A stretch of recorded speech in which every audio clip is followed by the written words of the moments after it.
devenir massive. Et le dernier acte en date, c'est que vous m'avez vu tous la dernière fois, cette semaine-ci en tout cas, venir à Ziguinchor en passant par la Gambie, en y faisant une escale et en continuant tranquillement mon chemin, ce qui constituait le premier déplacement hors du territoire national, mon premier déplacement exactement 2 ans et 3 mois. C'était pour répondre à une situation d'injustice. Une injustice malheureusement exercée par la justice sur ma personne. Puisqu'aujourd'hui, toute mesure d'interdiction de sortie du territoire est illégale. L'instruction a été bouclée depuis bientôt 3 mois, mais le juge instructeur refusant de me rendre mes documents de voyage.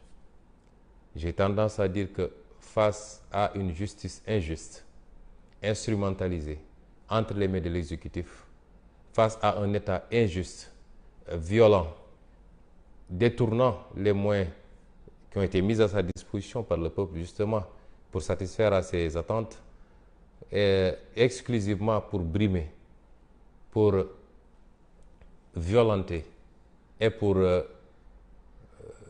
emprisonner ou même exécuter physiquement des opposants, il n'y a qu'une solution et une réponse, c'est la résistance. J'ai été constant dans ma posture d'appel à la résistance depuis maintenant plus de 2 ans. Je le réitère aujourd'hui, je rappelle encore une fois aux Sénégalais que nous avons une obligation patriotique, une obligation. Il s'agit d'échanger sur ce qui se joue sous nos yeux, notamment la multiplication des procédures judiciaires, les unes plus farfelues que les autres, contre le candidat Ousmane Sonko. Dans l'histoire politique du Sénégal, on n'a jamais vu, on n'a jamais assisté à une situation pareille, où l'appareil judiciaire n'est pas mis en branle une fois, mais plusieurs fois en tout cas. Je ne décompte même plus les procédures qui ont été lancées contre ma personne, uniquement pour atteindre un candidat dont on a peur relativement à sa popularité. Et j'ai donc considéré qu'il fallait continuer la campagne de résistance, avoir cette position de résistance et de désobéissance civique face à des lois, soit à des lois injustes, ou alors pas face à une exécution injuste et injustifiée de ces lois. De quoi s'agit-il? Vous avez tous vu que nous avons été programmés depuis le mois de février à ce jour. Ce sera la 6e ou 7e convocation devant la justice sur ma personne. Inédit. Jamais dans l'histoire judiciaire du Sénégal, politico-judiciaire du Sénégal, on a assisté à un tel acharnement contre un candidat. Je voudrais donc m'adresser à vous, particulièrement à ceux qui, dans leur maison, dans leur lieu de travail, je voudrais m'adresser à vous, intellectuels, à vous, artisans, à vous, agriculteurs, chauffeurs et tout le monde. Mais je voudrais m'adresser également singulièrement à vous, partenaires du Sénégal, communément appelés communauté internationale. Je voudrais m'adresser à vous sur des bases factuelles pour vous démontrer combien l'État du Sénégal et la justice sénégalaise ont été injustes vis-à-vis de ma personne. Je voudrais d'abord lever une équivoque. Le pouvoir du président Macky Sall fait sa propagande auprès des foyers religieux, auprès de l'opinion généralement, à travers des interventions sur des plateaux de télé ou sur les réseaux sociaux.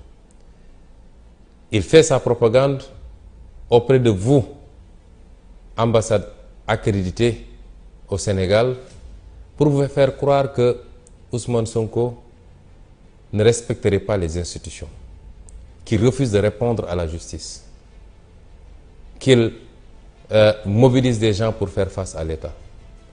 Mais les faits démentent cela. Et je vais vous en donner.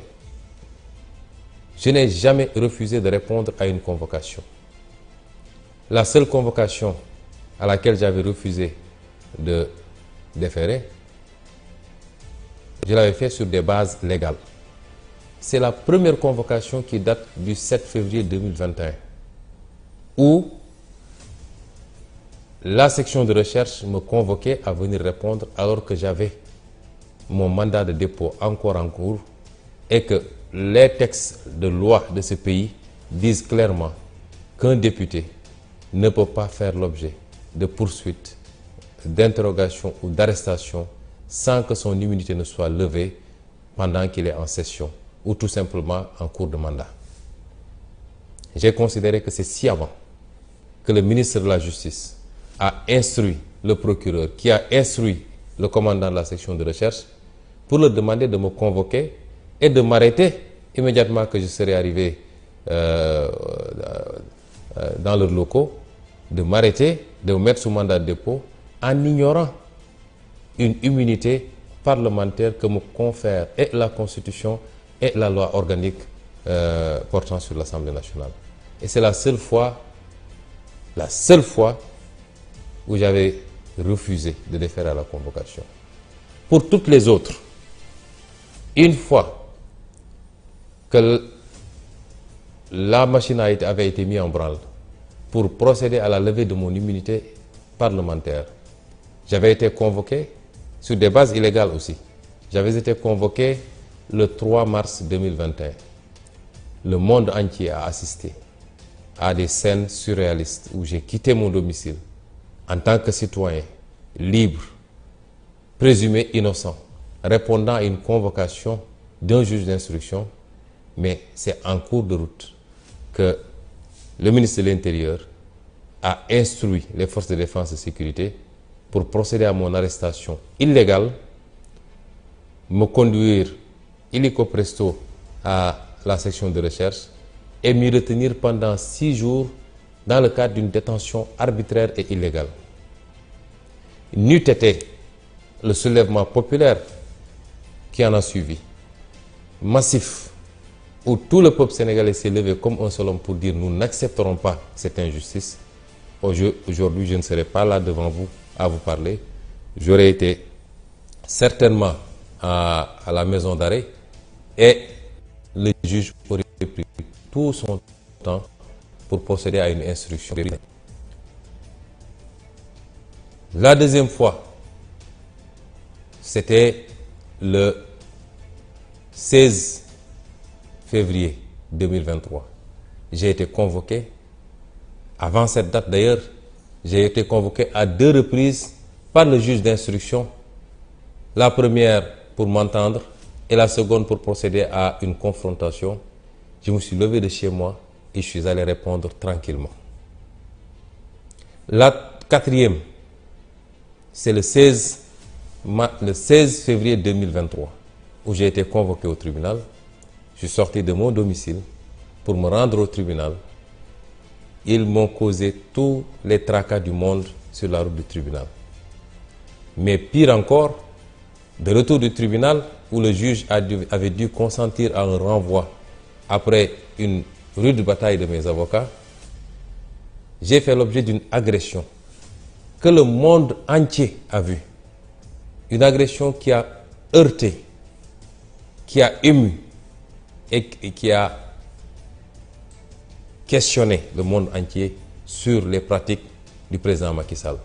Je crois que c'est ce jour-là que même ceux qui ne voulaient pas ouvrir les yeux ont été obligés de se rendre à la réalité sur le caractère violent et méchant du pouvoir du président Macky Sall. Puisque tout le monde a assisté à la sortie du tunnel de Soumbédioune, à l'acharnement des services d'élite de la police qui sont venus briser la vitre de ma voiture. Ils auraient pu me tuer, ils auraient pu me blesser gravement. Ils m'ont blessé légèrement, puisque les tessons de bouteilles se sont incrustés entre ma chaussure et mon pied, et j'ai dû marcher sur cela, ce qui m'a créé des coupures. Ils auraient pu m'atteindre à la gorge. Les tessons de bouteilles auraient pu atteindre mon œil, mais d'une violence inouïe que rien ne justifiait. Et tout le monde a pu assister à cela. Ça date d'à peine 2 mois et demi. Et le monde entier a vu cela. Et rien ne justifiait ce comportement. si ce n'est la volonté et de blesser et d'humilier un adversaire politique. J'ai été conduit de force chez moi dans ces conditions. La sixième fois, c'est lorsque j'avais été convoqué, un mois plus tard, puisque le renvoi, c'était pour le 16 mars. Là aussi, le monde entier a vu que sur la route du tribunal, les forces de défense et de sécurité, sur instruction de Macky Sall via son ministre de l'Intérieur, ont bloqué mon convoi, ont gazé mes accompagnants, en ont arrêté beaucoup qui croupissent encore aujourd'hui dans les geôles de Macky Sall, ont cassé la vitre de ma voiture une deuxième fois, et quand j'ai pu m'en extirper pour entrer dans un autre véhicule, ils sont revenus casser la vitre de ce véhicule, mais plus grave encore, m'ont aspergé d'un liquide qui, plus tard, s'est avéré être un liquide toxique qui aurait pu me coûter la vie si je n'étais pas sorti très tôt de la voiture, si j'étais resté dans un environnement clos. Cela s'est fait au vu et au su de tout le monde, avec toutes les caméras braquées, puisqu'ils ne se cachent plus dans les exactions qu'ils commettent. Chers amis, chers concitoyens, chers amis étrangers, ces faits sont d'une particulière gravité. On n'a jamais vu dans le monde entier un citoyen convoqué au tribunal qui s'y rend faire l'objet d'autant d'acharnement, d'autant de brutalité et de tentatives presque de liquidation physique. On n'a jamais vu un citoyen qui, à chaque fois qu'il est convoqué au tribunal, 48 heures avant, ou même plus, est prisonnier de Macky Sall. Je ne dis même pas sa maison, mais tout son quartier est barricadé. Ses enfants n'ont pas le droit de sortir pour aller à l'école. Sa famille, même chose. Ses amis et ses proches, ses parents ne peuvent pas accéder à son domicile. Sur aucune base légale. Et cela ne semble même pas émouvoir certains Sénégalais. J'ai l'impression que quand il s'agit de Ousmane Sonko, tout est permis. Certains pensent que c'est normal. Certains applaudissent même. Heureusement, une petite minorité. Parce que l'écrasante majorité des Sénégalais, de tous âges, de toute religion, de tout sexe, de toute considération, dénonce, déplore et condamne fermement ces agissements. Est-ce que aller au tribunal répondre à une convocation peut justifier tout cela? Chaque jour, des centaines de citoyens sont convoqués au tribunal. Le plaignant lui-même va au tribunal. Il se choisit l'itinéraire qu'il veut pour se rendre au tribunal. Au nom de quoi veut-on m'imposer le contraire? Et pire encore, même dans l'enceinte du tribunal, nous ne sommes pas en sécurité. Puisqu'on interdit à ma sécurité d'accéder au tribunal. On interdit à mes militants d'accéder au tribunal. Au même moment, on permet aux plaignants de venir avec sa sécurité et avec ses militants. La dernière fois, nous avons fait l'objet d'une agression dans l'enceinte même du tribunal, avec la complicité des forces de défense et de sécurité. Comment voulez-vous qu'un citoyen aille répondre dans ces conditions? Et pire encore, que la justice soit complice de ces agissements. Parce que lorsque je me suis présenté devant le juge, avec des habits déchirés, où il y avait les traces des produits dont j'avais été aspergé, le juge a refusé d'en tenir compte pour vouloir coûte que coûte retenir l'affaire, or même que mes avocats n'avaient pas pu encore accéder au dossier. Ce n'est plus de la justice, c'est du banditisme judiciaire. Et c'est pourquoi j'ai pris la décision, toujours dans le cadre de ma campagne de désobéissance civique, de ne plus collaborer avec cette justice. Si la justice, si l'État ne peut pas nous garantir le minimum de sécurité pour pouvoir nous rendre à une convocation qui, somme toute, devait être ordinaire, je ne me présenterai plus devant cette justice pour répondre à quoi que ce soit. Lui, le président Macky Sall, avait été convoqué sur les 9 milliards de Taïwan par la justice du temps du président Abdoulaye Wade. Il est sorti de son domicile, fortement accompagné par ses militants, a roulé en sens inverse pour aller répondre. Et ces militants sont restés devant les locaux de la police jusqu'à la fin de l'interrogatoire pour l'accompagner et le reconduire tranquillement chez lui, il n'avait pas été gazé, encore moins, il n'avait pas subi de tentative d'assassinat, il n'avait pas été brutalisé. J'ai pris cette décision ferme et je l'assume. Prendre cette décision ne signifie pas qu'on donne blanc-seing à la justice ou à quelques magistrats pour dire il n'est pas venu répondre, on fera ce qu'on veut. Ah non. Parce qu'un magistrat ne peut pas apprécier un dossier en dehors du contexte global de ce dossier. Qu'un magistrat assiste en même temps que tous les Sénégalais à ces intimidations, à ces agressions, à ces violences, il aurait dû, lui, être le premier à prendre les dispositions pour que le citoyen que je suis puisse venir répondre à la justice tranquillement. Il ne le fait pas, mais qu'il veuille ignorer cet environnement-là pour s'empresser d'en tirer des conséquences engage sa responsabilité pleine et entière. Je veux dire à ces magistrats que le Sénégal est plus grand que nous tous.